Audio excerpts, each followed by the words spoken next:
ಗೌರಿಬಿದನೂರು ನಗರದ ಪ್ರವಾಸಿ ಮಂದಿರದಲ್ಲಿ ಇಂದು ನಡೆದ ಸುದ್ದಿಗೋಷ್ಠಿಯಲ್ಲಿ ಮಾತನಾಡಿದ ಪ್ರಜಾ ಸಂಘರ್ಷ ಸಮಿತಿ ಅಧ್ಯಕ್ಷ ರಾಜು ಅವರು ಗ್ರಾಮದ ಬೆಟ್ಟದಲ್ಲಿರುವ ಸರ್ವೆ ನಂಬರ್ 98ರಲ್ಲಿ 4 ಎಕರೆ ಗೋಮಾಳ ಜಾಗದಲ್ಲಿ ಅಕ್ರಮವಾಗಿ ಕಲ್ಲು ಗಣಿಗಾರಿಕೆಗೆ ಅಧಿಕಾರಿಗಳು ಅನುಮತಿ ನೀಡಿದ್ದಾರೆ. ರಸ್ತೆಯೇ ಇಲ್ಲದ ಬೆಟ್ಟಗುಡ್ಡಗಳ ಪರಿಸರದಲ್ಲಿ ಗಣಿಗಾರಿಕೆಗೆ ಅವಕಾಶ ಕಲ್ಪಿಸಿಕೊಡಲಾಗಿದೆ. ಗೋಮಾಳದ ಜಾಗದಲ್ಲಿ 60 ಅಡಿ ರಸ್ತೆ ಮಾಡಿಕೊಳ್ಳಲು ಅನುಮತಿ ನೀಡಲಾಗಿದೆ. ಬಡ ಜನರು ಗೋಮಾಳ ಹಾಗೂ ಬಗರ್ ಹುಕುಂ ಸಾಗುವಳಿ ಚೀಟಿ ಹಾಕಿಕೊಂಡು ವರ್ಷಗಳಿಂದ ಕಚೇರಿಗಳಿಗೆ ಅಲೆದಾಡುತ್ತಿದ್ದಾರೆ. ಅವರಿಗೆ ಯಾವುದೇ ರೀತಿಯ ಭೂಮಿ ಮಂಜೂರಾತಿ ನೀಡಿಲ್ಲ.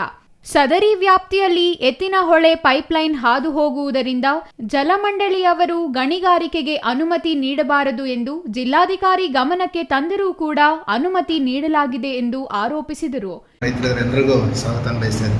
ಪ್ರಮುಖವಾಗಿ ಗೌರಿಬಿದನೂರು ತಾಲೂಕಿನಲ್ಲಿ ಸರ್ಕಾರಿ ಜಮೀನುಗಳನ್ನು ಏನು ಗೋಮಾಳ ಮತ್ತು ಸರ್ಕಾರಿ ಜಮೀನುಗಳನ್ನ ಈ ಅಧಿಕಾರಿಗಳು ಮತ್ತು ಇಲ್ಲಿನ ಮಾಜಿ ಸಚಿವರುಗಳು ಮತ್ತು ಪ್ರಭಾವಿ ಸಚಿವರುಗಳ ಪ್ರಭಾವವನ್ನು ಬಳಸ್ಕೊಂಡು ಗಣಿಗಾರಿಕೆ ಕೊಟ್ಟಿರ್ತಕ್ಕಂಥದ್ದು ಕಂಡು ಬರ್ತಾ ಇದೆ. ನಮ್ಮ ತೊಂಡೆಬಾವಿ ಹೋಬಳಿಯಲ್ಲಿ ಬೆಳ್ತೂರು ಅಂತ ಒಂದು ಗ್ರಾಮ ಇದೆ. ಬೆಳ್ತೂರಿನ ಸರ್ವೆ ನಂಬರ್ 72ರಲ್ಲಿ ಈಗಾಗಲೇ ಹಿಂದೆನೇ ಕೊಟ್ಟಿದ್ದಾರೆ.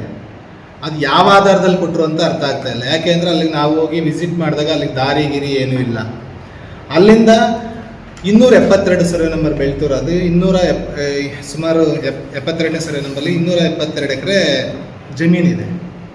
ಇನ್ನು ವಕೀಲ ಎಂಆರ್ ಲಕ್ಷ್ಮೀನಾರಾಯಣ್ ಮಾತನಾಡಿ, ಈಗಾಗಲೇ ಮಾನವನ ದುರಾಸೆಗೆ ಪ್ರಕೃತಿ ನಾಶವಾಗುತ್ತಿದೆ. ತಾಲೂಕಿನ ಹಲವೆಡೆ ಅಕ್ರಮ ಗಣಿಗಾರಿಕೆ ನಡೆಸಲಾಗುತ್ತಿದೆ.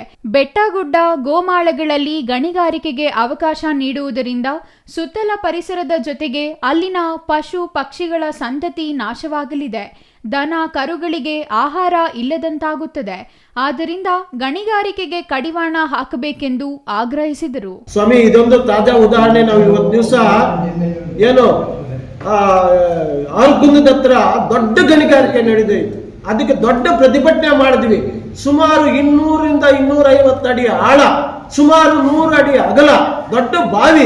ಆ ಕಂದಕ ಇವತ್ತಿಗೂ ಮುಚ್ಚಕ್ಕಾಗುತ್ತಾ ಈ ಸರ್ಕಾರ? ಇಷ್ಟೆಲ್ಲ ಅಧಿಕಾರಿಗಳು, ಈ ಮಹಾಶಯರು ಸುಮಾರು 6 ಜನ ನಮ್ಮ ಜಿಲ್ಲೆಯ ಪ್ರಮುಖ ಅಧಿಕಾರಿಗಳು, ಇದ್ರ ಬಗ್ಗೆ ಗಮನ ತಕ್ಕೊಂತೀರಾ? Manjunath, CTV news, Gauribidanur.